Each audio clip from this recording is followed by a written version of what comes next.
हरे कृष्णा। ओम नमो भगवते वासुदेवाय। ओम नमो भगवते वासुदेवाय। ओम नमो भगवते वासुदेवाय। ओम अज्ञानतिमिरान्धस्य ज्ञानाञ्जनशलाकया चक्षुरुन्मीलितं येन तस्मै श्रीगुरवे नमः। नमो विष्णुपादाय कृष्णप्रेष्ठाय भूतले श्रीमते भक्तिवेदान्त स्वामिनिति नामिने। नमस्ते सारस्वते देवे गौरवाणी प्रचारिणे निर्विशेष शून्यवादी पाश्चात्यदेशधारिणे। जय श्री कृष्ण चैतन्य प्रभु नित्यानंद श्री अद्वैत गदाधर श्रीवासादि गौर भक्त वृंद। हरे कृष्ण कृष्ण कृष्ण हरे हरे, हरे राम राम राम हरे हरे.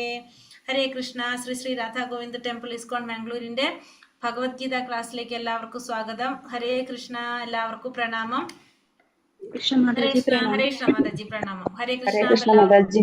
ഹരേ കൃഷ്ണ. എല്ലാവർക്കും പ്രണാമം. അപ്പൊ നമ്മള് ഇന്ന് 12ാമത്തെ അധ്യായം ഭക്തിയോഗം അല്ലെ. ഇന്നലെ 11ാമത്തെ അധ്യായം നമ്മൾ ഏത് കണ്ടു? വിശ്വരൂപ ദർശനം. ഇന്നലത്തെ അധ്യായം വിശ്വരൂപത്തെ കുറിച്ച് ഭഗവാൻ അർജുനന് കാണിച്ചു കൊടുത്തു. അർജുനന്റെ ആഗ്രഹപ്രകാരം നമ്മൾ ഇന്നലെ കണ്ടു. ഭഗവാൻ വിശ്വരൂപം കാണിച്ചു കൊടുത്തു, അതിനുശേഷം ചതുർഭുജ രൂപം കാണിച്ചു കൊടുത്തു, പിന്നെ വീണ്ടും ഭഗവാന്റെ ശ്രീകൃഷ്ണ രൂപം ഭഗവാൻ അർജുനന് കാണിച്ചു കൊടുത്തു. പിന്നെ നമ്മള് അങ്ങനെ ആണ് അധ്യായം അവസാനിപ്പിച്ചത്. അതിൽ ഭഗവാൻ പറഞ്ഞു, ഭഗവാനെ അറിയണമെങ്കിൽ എന്ത് വേണം? ഭക്തി. ഭക്തിയിലൂടെ മാത്രമേ ഭഗവാനെ അറിയാനായിട്ട് സാധിക്കുള്ളൂ എന്നുള്ളത് ഭഗവാൻ പറഞ്ഞു. അപ്പോൾ അതാണ് ഭഗവാന്റെ നിഗൂഢതയിലേക്ക് പ്രവേശിക്കണമെങ്കിൽ നമുക്ക് എന്ത് വേണമെന്ന് പറഞ്ഞു? ഭക്തി. ഭക്തി ഇല്ലാതെ ഭഗവാനെ കുറിച്ച് അറിയാനോ ഭഗവാനിലേക്ക് പ്രവേശിക്കാനോ സാധിക്കില്ല. അതാണ് നമ്മുടെ അധ്യായം 12 ഭക്തിയോഗം. ഇനി അടുത്ത അധ്യായം ആ ഭക്തിയെ കുറിച്ചാണ് 12ാമത്തെ അധ്യായത്തിൽ പറയുന്നത്. എങ്ങനെയൊക്കെ നമുക്ക് ഭക്തി ചെയ്യാനായിട്ട് സാധിക്കും, ഭഗവാനെ പ്രാപിക്കാനായിട്ട്. ആ ഭക്തി എന്ന് പറഞ്ഞാൽ എന്താണ്? അവിടെ ഒരു പ്രക്രിയയാണ്. ഭക്തി എന്ന് വെച്ചാൽ അവിടെ എന്തുണ്ട്? ഒരു പ്രവർത്തനം വരുന്നുണ്ട് അല്ലെ. അപ്പൊ അത് എന്തൊക്കെയാണ് നമുക്ക് ചെയ്യാൻ സാധിക്കുന്നതെന്നുള്ളതാണ് ഈ 12ാമത്തെ അധ്യായത്തിലെ ഭക്തി യോഗത്തിലെ ഭഗവാൻ നമുക്ക് പറഞ്ഞു തരുന്നത്. അതിൽ 2 കാര്യങ്ങളാണ് മെയിൻ ആയിട്ടുള്ളത്. ഒന്ന്, എങ്ങനെയൊക്കെയാണ് നമുക്ക് ഭക്തി ചെയ്യാൻ സാധിക്കുന്നതും, രണ്ടാമത്തത് ഒരു ഭക്തന്റെ ലക്ഷണങ്ങൾ, ഒരു ഭക്തൻ ഉണ്ടായിരിക്കേണ്ട ഗുണങ്ങൾ എന്തൊക്കെയാണ് എന്തുമാണ് ഈ 12ാമത്തെ അധ്യായത്തില് പറയുന്നത്. ഭക്തിയോഗം. ഹരേ കൃഷ്ണ. ഓം നമോ ഭഗവതേ വാസുദേവായ. ശ്രീ ശ്രീ രാധാ ഗോവിന്ദ് കി ജയ്, ശ്രീല പ്രഭുപാദ് കി ജയ്. അപ്പൊ അതിലാകെ ചെറിയൊരു അധ്യായമാണ്, 20 ശ്ലോകങ്ങൾ അതിലുള്ളൂ. 1 മുതൽ 7 വരെയുള്ള ശ്ലോകത്തില് അവ്യക്തിഗതവാദത്തിന് മേലുള്ള ഭക്തിയെ കുറിച്ച് പറയുന്നു. 8 മുതൽ 12 വരെ ഭക്തിയുടെ പുരോഗമന ഘട്ടങ്ങളെ കുറിച്ച് പറയുന്നു. ഏറ്റവും മുകളിലുള്ളത് ഏറ്റവും ഉയർന്നത്, പിന്നെ താഴേക്ക് 13 മുതൽ 20 വരെ ഒരു ഭക്തന്റെ ഗുണങ്ങൾ, അല്ലെങ്കിൽ ഭഗവാൻ ഒരു വ്യക്തിയെ സ്നേഹിക്കാൻ കാരണമാകുന്ന ഗുണങ്ങളെ കുറിച്ചാണ് പറയുന്നത്. ഓം നമോ ഭഗവതേ വാസുദേവായ. अर्जुन उवाच एवं सततयुक्ताये भक्तास्त्वां परिपासते ये चाप्यक्षरम् अव्यक्तं तेषां के योगवित्तमः.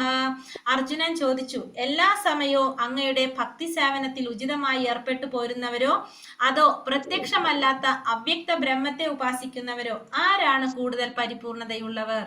അപ്പൊ അർജുനൻ ഭഗവാനോട് ചോദിക്കാണ്, അങ്ങയെ എല്ലാ സമയവും അങ്ങയുടെ ഭക്തി സേവനത്തില് അങ്ങയ്ക്ക് സേവനം ചെയ്യുന്നവരാണോ അതോ അങ്ങയുടെ പ്രത്യക്ഷമല്ലാത്ത ബ്രഹ്മത്തെ ആരാധിക്കുന്നവരാണോ? ആരാണ് കൂടുതൽ പരിപൂർണതയുള്ളവരെന്നാണ് അർജുനൻ ചോദിക്കുന്നത്. അതായത് ഭഗവാൻ ഒരു വ്യക്തിയായിട്ട് കണ്ട് ആരാധിക്കുന്നവരാണോ ഭഗവാൻ ഒരു പ്രകാശമായിട്ട് ആരാധിക്കുന്നവരാണോ? ആരാണ് കൂടുതൽ പരിപൂർണതയുള്ളവരെന്നാണ് അർജുനൻ ചോദിക്കുന്നത്. അപ്പൊ 2 തരത്തിലാണ് ആധ്യാത്മികവാദികൾ. ഒന്ന് അവ്യക്തിഗതവാദികളും വ്യക്തിഗതവാദികളും. വ്യക്തിഗതവാദികള് വ്യക്തിഗതവാദിയായിട്ടുള്ള ഒരു ഭക്തൻ തന്റെ സർവ്വശക്തിയും ഉപയോഗിച്ച് ഭഗവാന്റെ സേവനത്തിൽ ഏർപ്പെട്ടുകൊണ്ടിരിക്കുന്നവരാണ് ആര്? വ്യക്തിഗതവാദികള്. അവ്യക്തിഗതവാദികളും സേവനത്തിൽ ഏർപ്പെടും, പക്ഷെ അവര് ഭഗവാനെ നേരിട്ട് സേവിക്കല്ല. എന്താണ് ചെയ്യുന്നത്? ആ നിരാകാര ബ്രഹ്മത്തെയാണ് അവര് ധ്യാനിക്കുന്നത് മാത്രം. ഭഗവാന്റെ ആ ബ്രഹ്മഭാവത്തെയാണ് ആര് ധ്യാനിക്കുന്നത്? അവ്യക്തിഗതവാദികള് ധ്യാനിക്കുന്നത്. അപ്പൊ ഭഗവാൻ എന്താ ഉത്തരം കൊടുക്കുന്നത് അർജുനന്? ശ്രീ ഭഗവാനുവാച മയ്യാവേശ്യ മനോ യേ മാം നിത്യയുക്ത ഉപാസത്തെ ശ്രദ്ധയാ പരയോപേതാസ്തേ മേ യുക്തതമോ മതഃ.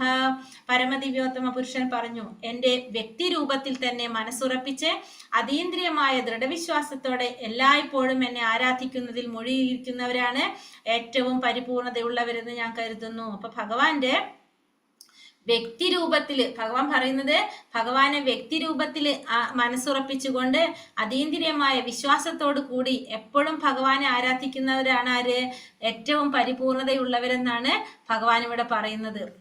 ഏതോക്ഷരമനിർദ്ദേശ്യം അവ്യക്തം പരിപാസത്തെ സർവത്രാഗമചിന്യം ച കുടസ്ഥാമജലധ്രുവം സംനിയമ്യേന്ദ്രിയഗ്രാമം സർവത്ര സമബുദ്ധയഃ തേ പ്രാപ്നുവന്തി മാമേവ സർവഭൂതാഹി രതഃ.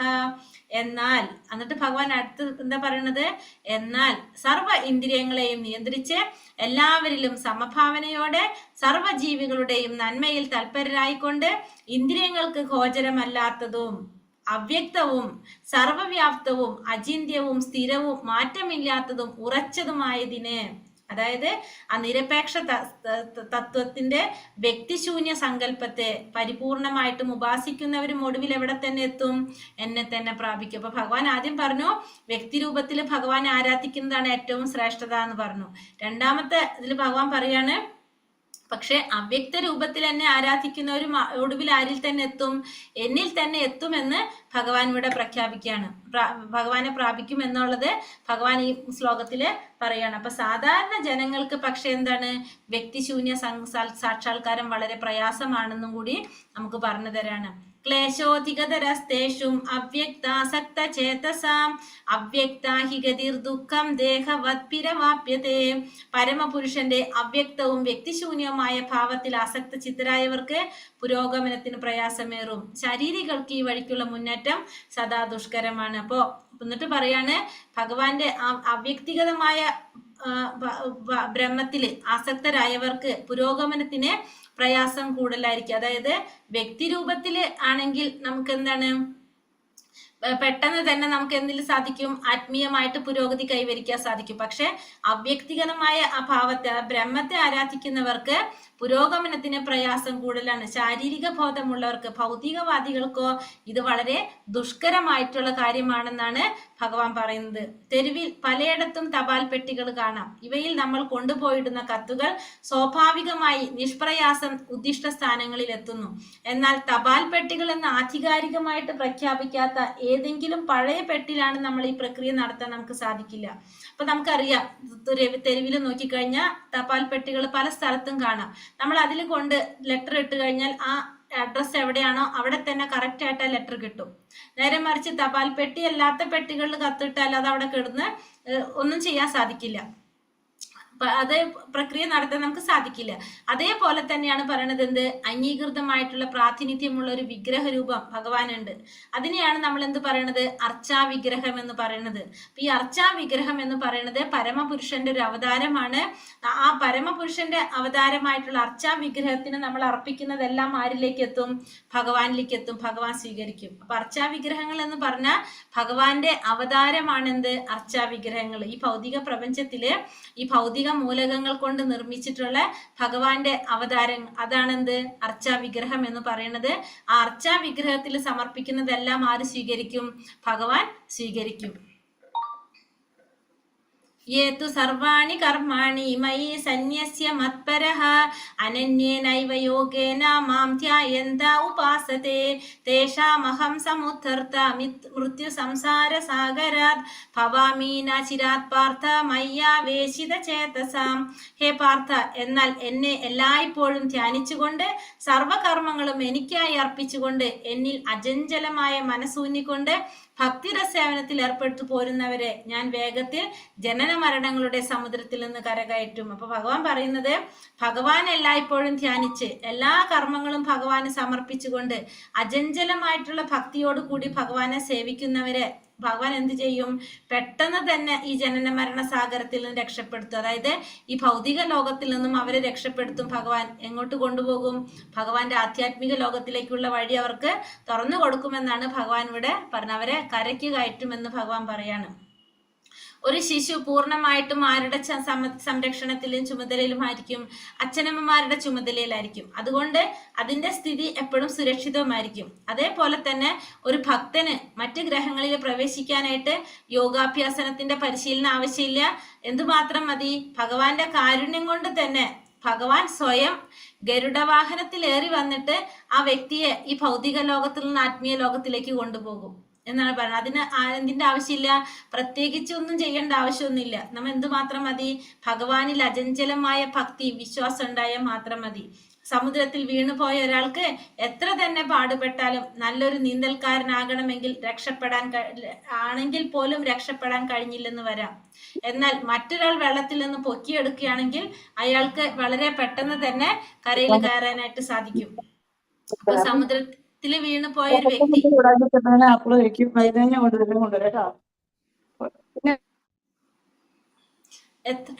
എത്ര പാടുപെട്ടാലും നല്ലൊരു നീന്തൽക്കാരനാണെങ്കിലും അയാൾക്ക് എന്താണ് പെട്ടെന്ന് രക്ഷപ്പെടാൻ കഴിയില്ല. പക്ഷെ വേറൊരാളുടെ സഹായം ഉണ്ടെങ്കിലോ നമുക്കത് പെട്ടെന്ന് നമുക്കതിൽ നിന്ന് രക്ഷപ്പെടാനായിട്ട് സാധിക്കും. അതേപോലെ തന്നെയാണ് ഈ ഭൗതിക ലോകത്തിൽ നിന്ന് നമുക്ക് രക്ഷപ്പെടണമെങ്കിൽ നമുക്ക് എന്തു മതി? ഭഗവാനിൽ വിശ്വാസം ഉണ്ടെങ്കിൽ, അചഞ്ചലമായ ഭക്തി ഉണ്ടെങ്കിൽ ആര് തന്നെ നമ്മളെ വന്ന് രക്ഷിക്കും? ഭഗവാൻ തന്നെ ഗരുഡവാഹനത്തിൽ ഏറി വന്ന് നമ്മൾ ഈ ഭൗതിക ലോകത്തിൽ നിന്ന് മോചിപ്പിക്കും എന്നാണ് പറയുന്നത്. അപ്പൊ അതിന് വേണ്ട ഒരേ ഒരു കാര്യം എന്ത് മാത്രമാണ്? നമുക്ക് അചഞ്ചലമായ ഭക്തി, ഭഗവാനിൽ വിശ്വാസം ഉണ്ടാവുക, ഭക്തി ഉണ്ടാവുക, അത് മാത്രമാണ് ആവശ്യം. ഇനി ഭക്തിയുടെ പുരോഗമന ഘട്ടങ്ങൾ ഫസ്റ്റ് പറയുന്നത് ഏറ്റവും പ്രധാനപ്പെട്ടത്, പിന്നെ അതിന്റെ മാർക്ക് കുറഞ്ഞു കുറഞ്ഞു വരും. അപ്പൊ ആദ്യത്തിന് 10 മാർക്കാണെങ്കിൽ പിന്നെ 8, 6, 4, 2 അങ്ങനെ പോകും. അപ്പൊ ഏറ്റവും ഉയർന്നത് മുതൽ താഴ്ന്നത് വരെയുള്ള 8 മുതൽ 12 വരെ ശ്ലോകത്തിലാണ് പറയുന്നത്. അപ്പൊ ആദ്യത്തെ പറയുന്നത് മയ്യേ വാമന ആതസ്വ മയി ബുദ്ധി നിവേശയ നിവാസിഷ്യസി മയ്യേവ അഥ ഊർധം ന സംശയ. പരമദിവ്യോത്തമ പുരുഷനായ എന്നിൽ മനസ്സുറപ്പിച്ച് ബുദ്ധിയെ വ്യാപരിപ്പിക്കുക. അപ്രകാരം നീ എല്ലായ്പ്പോഴും എന്നിൽ തന്നെ വാഴും, സംശയമില്ല. അപ്പൊ ആദ്യത്തെ പറയുന്നത് അനന്യ ഭക്തി. അതായത് നമ്മൾ സ്വമേധയാ തന്നെ നമ്മുടെ മനസ്സും ബുദ്ധിയും ഭഗവാനിൽ സമർപ്പിക്കുക. അതാണ് എന്ത്?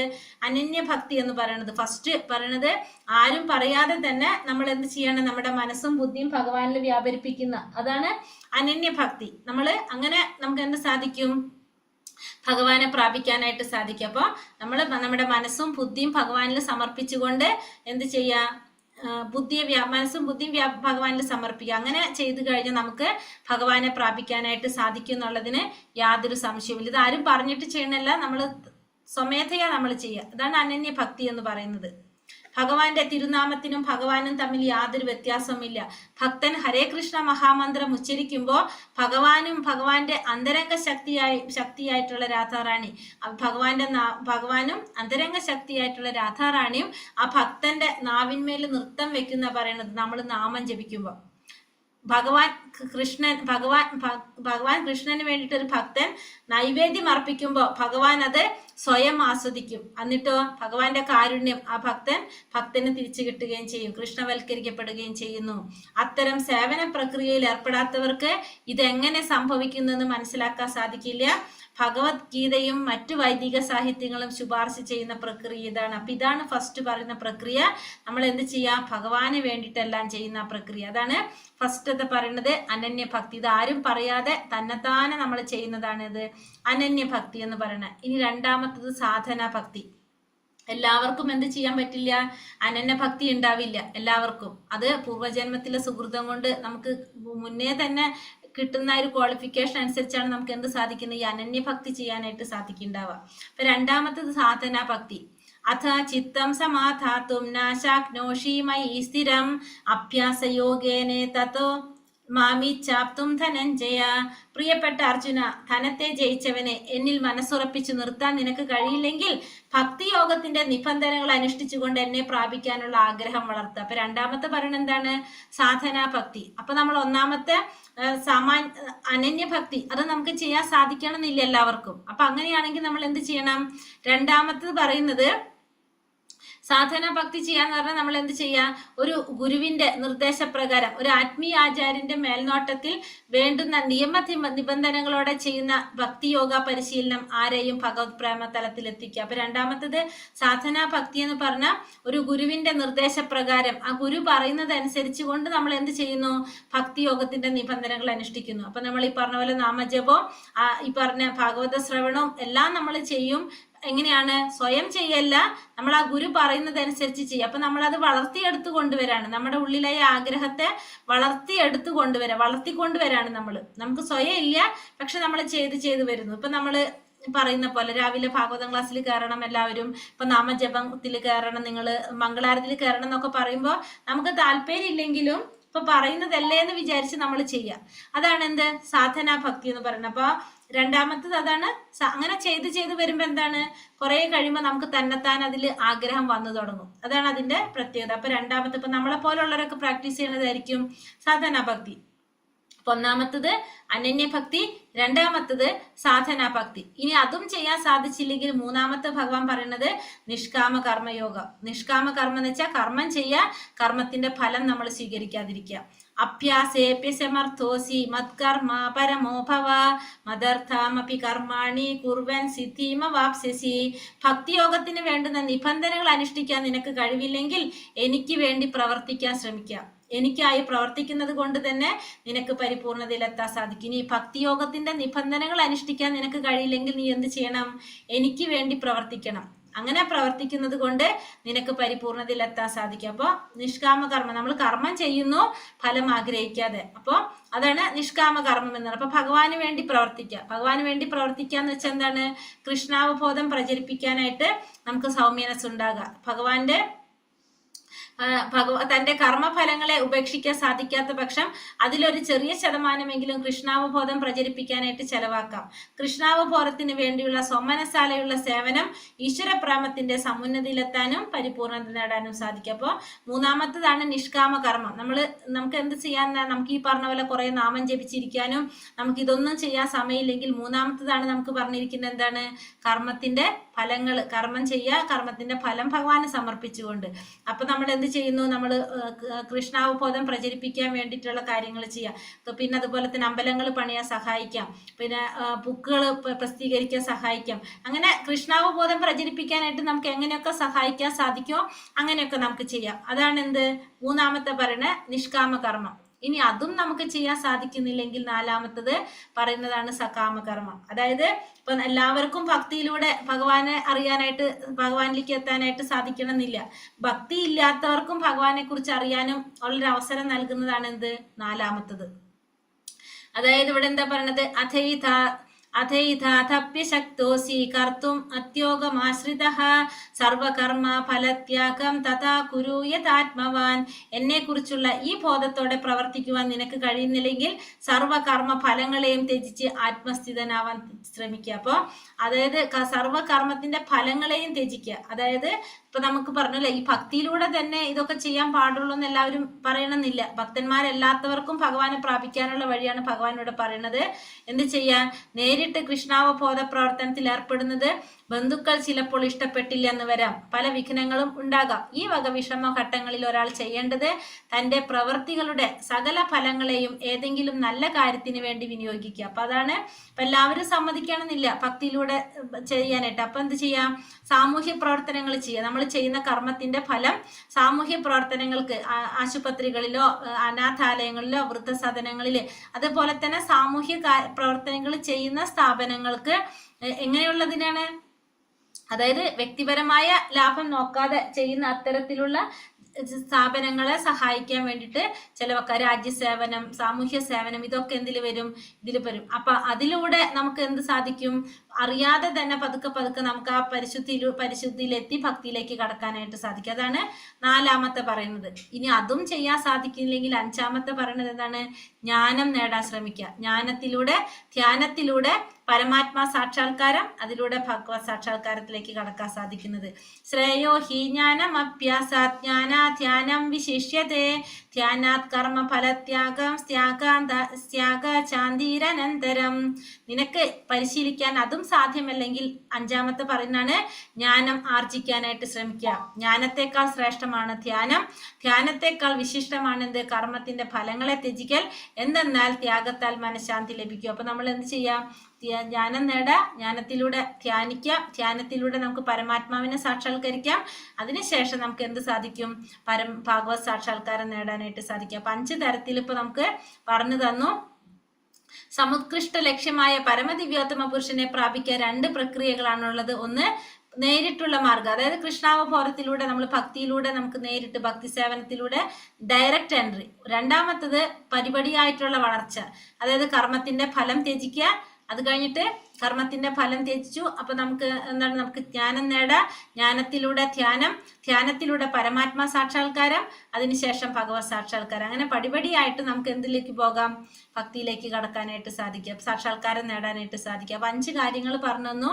ഫസ്റ്റത്തത് അനന്യ ഭക്തി, രണ്ടാമത്തത് സാധനാ ഭക്തി, മൂന്നാമത്തത് നിഷ്കാമ കർമ്മം, നാലാമത്തത് സകാമ കർമ്മം, അഞ്ചാമത്തത് ജ്ഞാനം നേടാൻ, ജ്ഞാനവും ധ്യാനവും. അങ്ങനെ 5 തരത്തിൽ നമുക്ക് എന്ത് ചെയ്യാൻ സാധിക്കും? ഭക്തി ചെയ്യാനായിട്ട്, ഭഗവാനെ പ്രാപിക്കാനായിട്ടുള്ള വഴികളാണ് നമുക്ക് ഈ പറഞ്ഞത്. ഇനി ഭഗവാന് പ്രിയപ്പെട്ട ഭക്തൻ, അല്ലെങ്കിൽ ഒരു ഭക്തന് വേണ്ട ഗുണങ്ങൾ, അല്ലെങ്കിൽ ഒരു ഭക്തനെ സ്നേഹിക്കാൻ കാരണമാകുന്ന ഗുണങ്ങൾ എന്തൊക്കെയാണെന്നാണ് പറയുന്നത്. ഇതിലും ഏറ്റവും ഫസ്റ്റ് പറയുന്നതാണ് ഏറ്റവും പ്രധാനപ്പെട്ട ഗുണം. അത് കഴിഞ്ഞ തോറും കുറഞ്ഞു വരുന്നത്. അതും ഇങ്ങനെ തന്നെയാണ്. അദ്വേഷ്ട സർവഭൂതാനാം മൈത്ര കരുണ ഏവച നിർമ്മമോ നിരഹങ്കാര സമദുഃഖ സുഖാക്ഷമി സന്തുഷ്ട സതതം യോഗി യാതാത്മാ ദൃഢ നിശ്ചയഃ മയ്യർപ്പിത മനോഭൂതിർയോ മദ്ഭക്ത സമേ പ്രിയഃ.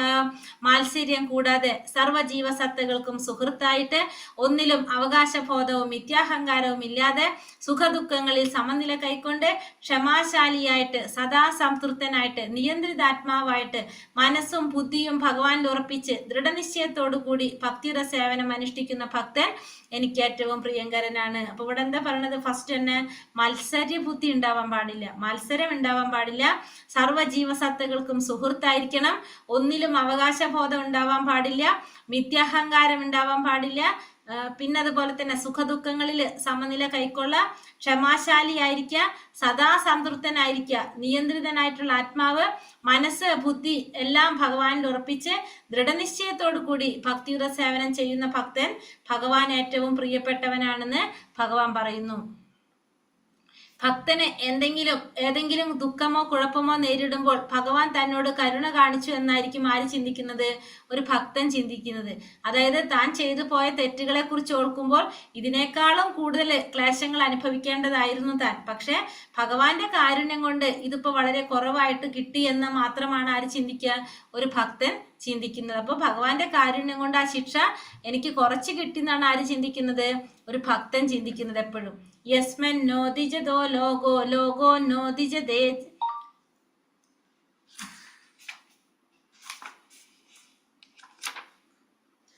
ലോകോ നോദിജതേചയഃ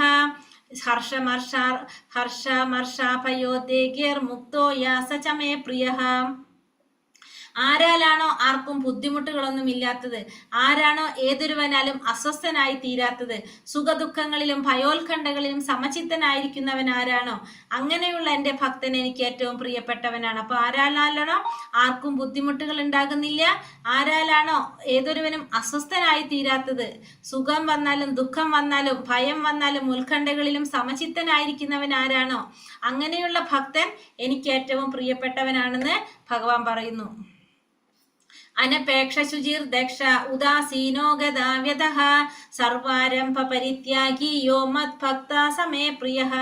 സാധാരണ കർമ്മക്രമങ്ങളെ ഒന്നിനെയും ആശ്രയിക്കാത്തവനും വിശുദ്ധനും നിപുണനും ഉത്കണ്ഠ വ്യഥ എന്നിവയില്ലാത്തവനുമായിട്ടുള്ള എൻ്റെ ഭക്തൻ എനിക്ക് ഏറ്റവും പ്രിയപ്പെട്ടവനാണ്. അപ്പോൾ സാധാരണ കർമ്മക്രമങ്ങൾ എന്ന് വെച്ചാൽ ഓർഡറിൽ നമ്മളിപ്പോ ഫസ്റ്റ് തന്നെ നമ്മൾ എന്ത് ചെയ്തു? വർണ്ണാശ്രമ ധർമ്മം കഴിഞ്ഞു. അങ്ങനെ നമ്മൾ ഓരോരോ സ്റ്റെപ്പ് ഓരോ രീതിയിൽ കർമ്മങ്ങൾ ചെയ്ത് ഭഗവാനിലേക്ക് എത്താം. അതിനൊന്നും ആശ്രയിക്കാതെ നേരിട്ട് നമുക്ക് എന്ത് ചെയ്യാം? ഭഗവാനെ പ്രാപിക്കാനായിട്ട് സാധിക്കും. ഇപ്പോൾ അല്ലെങ്കിൽ നമുക്കിപ്പോൾ നിഷ്കാമ കർമ്മം ചെയ്യാം, സകാമ കർമ്മം ചെയ്യാം. ഇപ്പൊ ഈ സകാമ കർമ്മം ചെയ്തുകൊണ്ട് നമുക്ക് പറഞ്ഞു നമ്മൾ പതുക്കെ പതുക്കെ ഭഗവാനിലേക്ക് എത്താണ്. പക്ഷെ ഇതിനൊന്നും ആശ്രയിക്കാതെ നേരിട്ട് നമ്മൾ ഭക്തിയുടെ സേവനത്തിലൂടെ ഭഗവാനെ പ്രാപിക്കാം. അപ്പൊ ഒന്നിനെയും ആശ്രയിക്കാത്തവനും വിശുദ്ധനും നിപുണനും ഉത്കണ്ഠ വ്യഥ എന്നിവയില്ലാത്തവനുമായിട്ടുള്ള ഭക്തൻ എനിക്ക് ഏറ്റവും പ്രിയപ്പെട്ടവനാണെന്ന് ഭഗവാൻ പറയുന്നു. അപ്പൊ ജീവിതത്തിലെ എല്ലാ പ്രവർത്തനങ്ങളുടെയും സാരം എന്തെന്നറിയുന്നത് കൊണ്ടും പ്രാമാണിക ഗ്രന്ഥങ്ങളിൽ ഉറച്ച വിശ്വാസമുള്ളത് കൊണ്ടും ഒരു ഭക്തൻ എപ്പോഴും എങ്ങനെയായിരിക്കും? നിപുണനായിരിക്കും. കാരണം ശാസ്ത്രങ്ങളിൽ വിശ്വാസം ഉണ്ടായിരിക്കും, നിപുണനായിരിക്കും. യോ ന ഹൃഷ്യതി ന ദ്വേഷ്ടി ന ശോചതി ന കാംക്ഷതി ശുഭാശുഭ പരിത്യാഗി ഭക്തിമാൻ യാസമേ പ്രിയ. സന്തോഷിക്കുകയോ ദ്വേഷിക്കുകയോ ദുഃഖിക്കുകയോ ആഗ്രഹിക്കുകയോ ചെയ്യാത്തവനും ശുഭങ്ങളെയും അശുഭങ്ങളെയും ത്യജിച്ചവനുമായിട്ടുള്ള ഭക്തൻ എനിക്ക് അത്യന്തം പ്രിയപ്പെട്ടവനാണ്. അപ്പൊ സന്തോഷം വരുമ്പോ സന്തോഷിക്കുന്നില്ല, ദുഃഖം വരുമ്പോ ദുഃഖിക്കുന്നില്ല, ആഗ്രഹങ്ങളില്ല, വിദ്വേഷങ്ങളില്ല, അങ്ങനെ ശുഭവും അശുഭവും എല്ലാം ത്യജിച്ചിട്ടുള്ള ഭക്തൻ ആരാണ്? ഭഗവാന് അത്യന്തം പ്രിയപ്പെട്ടവനാണെന്ന് ഭഗവാൻ പറയുന്നു. ശുഭങ്ങളും അശുഭങ്ങളും പാപപങ്കിലങ്ങളായ പ്രവർത്തനങ്ങൾക്ക് അതീതനാണ് ഭക്തൻ. അപ്പൊ ശുഭങ്ങൾക്കും അശുഭങ്ങൾക്കും അതുപോലെ തന്നെ പാപപങ്കിലമായ പ്രവർത്തനങ്ങൾക്ക് ഇതിനൊക്കെ അതീതനാണ് ആര്? ഒരു ഭക്തൻ. ഭഗവത് പ്രീതിക്ക് വേണ്ടി ഏതാപത്ത് ചുമക്കാനും തയ്യാറാണ് അയാൾ. തന്റെ ഭക്തിയുടെ സേവനം നിറവേറ്റുന്നതിൽ യാതൊന്നും തടസ്സമല്ല തന്നെ. അങ്ങനെയുള്ള ഭക്തനോടാണ് ഭഗവാൻ ഏറ്റവും പ്രിയം. അപ്പൊ ഭഗവാന്റെ പ്രീതിക്ക് വേണ്ടി ഏതാപത്തും ചുമക്കാൻ ആര് തയ്യാറാണ്? ഒരു ഭക്തൻ തയ്യാറായിരിക്കും. ഭക്തി സേവനം നിറവേറ്റുന്നതില് ആ വ്യക്തിക്ക്, ഒരു ഭക്തനെ സംബന്ധിച്ച് ഒന്നും തടസ്സമല്ല. അങ്ങനെയുള്ള ഭക്തനോടാണ് ആർക്കിഷ്ടം? ഭഗവാന് പ്രിയം. സമാ ശത്രൗച്ച മിത്രേച്ച തഥാ മാനാപമാനയോഃ ശീതോഷ്ണ സുഖ ദുഃഖേഷു സമാസംഗാ വിവർജിതഃ തുല്യനിന്ദാസ്തുതിർമൗനി സന്തുഷ്ടോ യേന കേനചിത് അനീകേത സ്ഥിരമതിർഭക്തിമാൻ മേ പ്രിയോ നരഹ. ശത്രുക്കളിലും മിത്രങ്ങളിലും സമഭാവനയോടെ മാനാപമാനങ്ങൾ, ശീതോഷ്ണങ്ങൾ, സുഖദുഃഖങ്ങൾ, ആദരവ്, അനാദരവ്, യശസ്, ദുഷ്കീർത്തി എന്നീ ദ്വന്ദ്ങ്ങളെ ഒരേ വിധം കൈക്കൊണ്ട് അസത്സംഗത്തിൽ നിന്ന് എല്ലായ്പ്പോഴും മുക്തനും മൗനിയും ജ്ഞാനത്തിൽ ഉറച്ചവനും സദാ സംതൃപ്തനായിട്ട് ഗാർഹിക ബോധം ഉപേക്ഷിച്ച് ഭക്തിയുടെ സേവനത്തിൽ ഏർപ്പെട്ടിരിക്കുന്ന ഭക്തൻ എനിക്ക് ഏറ്റവും പ്രിയപ്പെട്ടവനാണ്. അപ്പൊ പറയുന്നത് ശത്രുക്കളോടും മിത്രങ്ങളോടും സമഭാവനയോട് കൂടി മാനാപമാനങ്ങള്, ശീതോഷ്ണങ്ങള്, സുഖദുഃഖങ്ങള്, ആദരവ്, അനാദരവ്, യശസ്, ദുഷ്കീർത്തി ഈ ദ്വന്ദ്ങ്ങളെ ഒരേ വിധം കൈക്കൊണ്ടുകൊണ്ട്, പിന്നെന്താണ്? അസത് സംഘത്തിൽ നിന്നും എല്ലായ്പ്പോഴും മുക്തനായിട്ടുള്ള വ്യക്തി, മൗനിയായിട്ടിരിക്കുക, ജ്ഞാനത്തിൽ ഉറച്ചവൻ, സദാ സംതൃപ്തനായിട്ട് ഗാർഹിക ബോധം ഉപേക്ഷിച്ചവൻ, ഭക്തിയുടെ സേവനത്തിൽ ഏർപ്പെട്ടിരിക്കുന്ന ഭക്തൻ ഭഗവാൻ ഏറ്റവും പ്രിയപ്പെട്ടവനാണെന്ന് ഭഗവാൻ പറയുന്നു. സദ്ഗുണങ്ങളില്ലാത്ത ഒരാൾ വിശുദ്ധ ഭക്തനാവില്ല. അപ്പോ ഭക്തൻ എന്ന് പറഞ്ഞാൽ ഭക്തൻ എങ്ങനെയായിരിക്കും? സദ്ഗുണങ്ങളുള്ള വ്യക്തിയായിരിക്കും. ഹരാവ ഭക്തസ്യ കുതോ മഹദ്ഗുണ. ഭക്തൻ സദ്ഗുണ സമ്പന്നനാണ്. ഭക്തനല്ലാത്തവന് നല്ല ഗുണങ്ങൾ ഉണ്ടാവില്ല. ഭക്തൻ എന്നറിയപ്പെടണമെങ്കിൽ ഗുണങ്ങൾ വളർത്തിയെടുക്കണം. അതിനുവേണ്ടി ഒരാൾ കരുതിക്കൂട്ടി പ്രവർത്തിക്കേണ്ട ആവശ്യമില്ല. കൃഷ്ണാവബോധത്തോടുകൂടി ഭഗവത് സേവനത്തിൽ ഏർപ്പെടുക തന്നെ സ്വാഭാവികമായിട്ട് ആ ഭക്തനിൽ എന്ത് വന്നു വരും?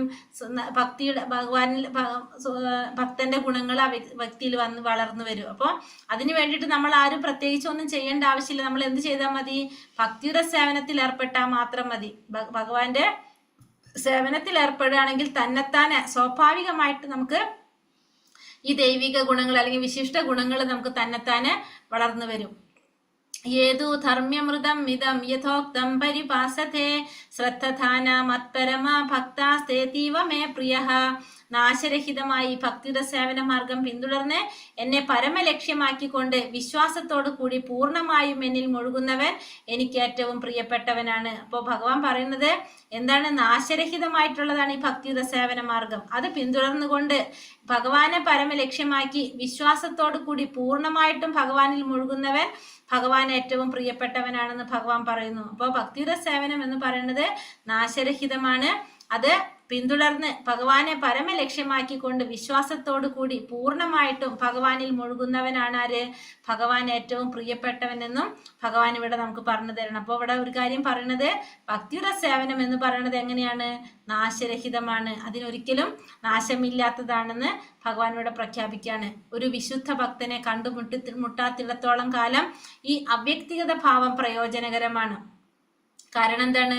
നിരപേക്ഷ സത്യത്തെ അവ്യക്തിഗതമായി സങ്കല്പിക്കുന്ന ഒരാൾ ഫലം ഉദ്ദേശിക്കാതെ കർമ്മം അനുഷ്ഠിക്കുകയും ധ്യാനിക്കുകയും ശരീരത്തെയും ആത്മാവിനെയും കുറിച്ചുള്ള അറിവ് നേടാൻ ശ്രമിക്കുകയും ചെയ്യും. ഒരു ശുദ്ധ ഭക്തന്റെ സാമീപ്യമില്ലെന്നിരിക്കുന്നത് അത്യാവശ്യമാണ്. അപ്പൊ ഒരു ശുദ്ധ ഭക്തന്റെ സാമീപ്യം ഇല്ലാത്തിടത്തോളം നമുക്ക് എന്ത് ചെയ്യാം? അവ്യക്തിഗതമായിട്ട് സങ്കല്പിക്കുന്ന ഫലം ഉദ്ദേശിക്കാതെ കർമ്മം അനുഷ്ഠിക്കുക, ധ്യാനിക്കുക, ശരീരത്തെയും ആത്മാവിനെയും കുറിച്ചുള്ള അറിവ് നേടാൻ ശ്രമിക്കുകയൊക്കെ ചെയ്യാം. എപ്പോഴാണോ കൃഷ്ണാവ് പോരം നേടി പവിത്രമായ ഭഗവത് ഭക്തി സേവനത്തിൽ ഏർപ്പെടാൻ ആഗ്രഹം ഉദിച്ചു കഴിഞ്ഞാൽ ആത്മസാക്ഷാത്കാരത്തിലേക്ക് ഇങ്ങനെ പടിപടിയായിട്ട് മുന്നേറേണ്ട ആവശ്യമില്ല. നമ്മൾ എന്ത് ചെയ്താൽ മതി? നേരെ ഭക്തിയുടെ സേവനമാണ് ഏറ്റവും അനുയോജ്യമായിട്ടുള്ളത്. അതായത് ഭക്തി യോഗം പ്രായോഗികമാക്കുക എന്നുള്ളതാണ് ചെയ്യേണ്ടത്. അപ്പോൾ അവിടെ നമുക്ക് നേരെ എന്തിലേക്ക് കടന്നാൽ മതി? നേരിട്ടുള്ള എൻട്രി, ഭക്തിയുടെ സേവനത്തിലൂടെ നേരിട്ട് നമുക്ക് അതിന് ശ്രമിക്കാൻ സാധിക്കും. ഭഗവത്ഗീതയുടെ മധ്യത്തിലുള്ള 6 അധ്യായങ്ങളിൽ വിവരിക്കപ്പെടുന്ന ഭക്തിയുടെ സേവനമാണ് അവിടെ അനുയോജ്യമാവുക. അപ്പൊ നമുക്ക് എന്ത് ചെയ്യാം? നേരെ നമുക്ക് ഭക്തി യോഗത്തിലേക്ക് കടന്നാൽ മതി എന്നാണ് ഇവിടെ പറയുന്നത്. ഹരേ കൃഷ്ണ കൃഷ്ണ കൃഷ്ണ ഹരേ ഹരേ, ഹരേ രാമ രാമ രാമ ഹരേ ഹരേ. വഞ്ചാകൽപതരൂപേശ്ച കൃപാ സിന്ധോഭ്യവ ച പതിതാനാം പാവനേഭ്യോ വൈഷ്ണവേഭ്യോ നമോ നമ. അനന്തകോടി വൈഷ്ണവഭക്തവൃന്ദിക്ക് ജയ്. ശ്രീല പ്രഭുപാദിക്ക് ജയ്. ഗുരുദേവിക്ക് ജയ്. നിത്തായ് ഗുരുപ്രമാനന്ദേ. ഹരി ഹരി ബോൽ. ഹരേ കൃഷ്ണ. അപ്പൊ നമ്മള് ഇന്ന് 12ാമത്തെ അധ്യായം ഭക്തിയോഗത്തെ കുറിച്ചാണ് പഠിച്ചത്. അപ്പൊ അതിൽ നമ്മള് എങ്ങനെയൊക്കെ രീതിയിൽ ഭക്തി ചെയ്യാന്നുള്ളത് ഭഗവാൻ പറഞ്ഞു.